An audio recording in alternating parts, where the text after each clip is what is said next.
Hello everyone, it's Deb Blum here. Welcome to day 2. So great to be with you. Today we're going to be talking about that voice in ourselves, that quieter voice, the one where we tap into our inner wisdom.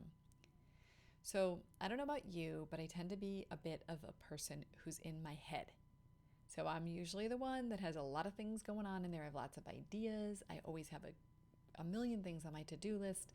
I'm a busy thinker, and I have had to do a lot of work to quiet my mind more. I don't know if you know what I mean.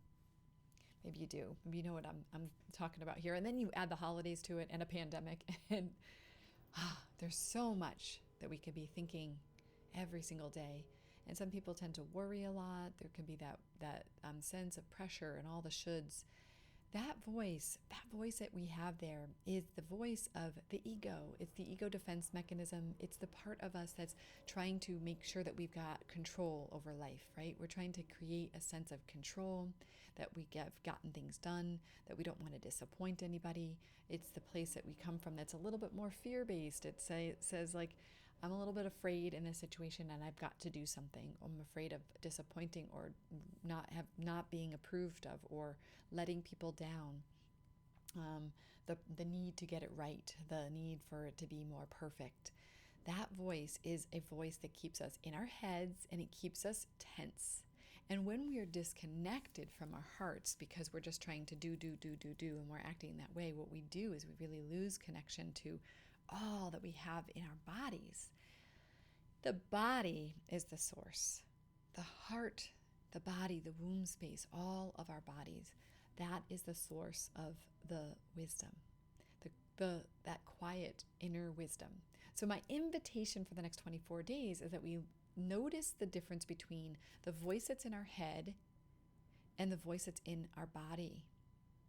And we begin to just settle into the possibility that this voice, this quieter voice inside of us, has something to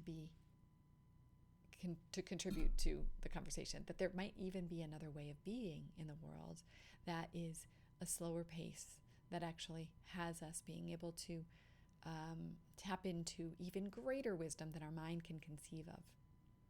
Now, I'm not a fan of telling you to sort of prioritize the mind or the body or the heart over one another.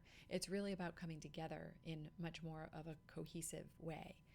So, all right, so the things that we can be doing to sort of bridge between the mind and the body to begin to tap into a relationship with that quiet wisdom is we can begin to ask ourselves questions.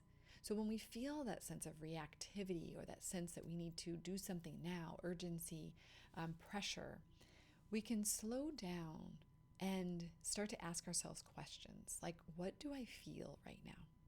And you might say something like, I feel urgency, I feel pressure, I feel scared, I feel anxiety. You might notice what you're feeling in your body, like, oh, my jaw is tense. I feel like I'm kind of moving forward. I feel like my heart is tight and my stomach is a little sick.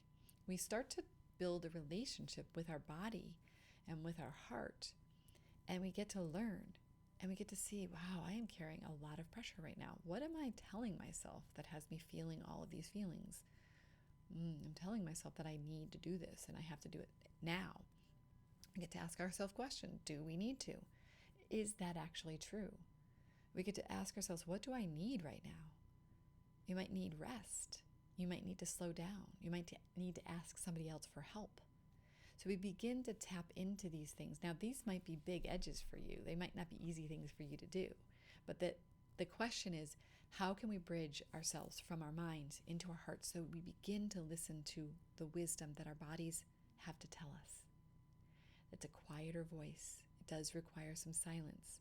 My invitation is do the meditations every day. See if you can get yourself just for a minute a day, a few minutes a day, out of your heads and into your more entire experience of your body and your heart, your soul, your spirit, and your mind.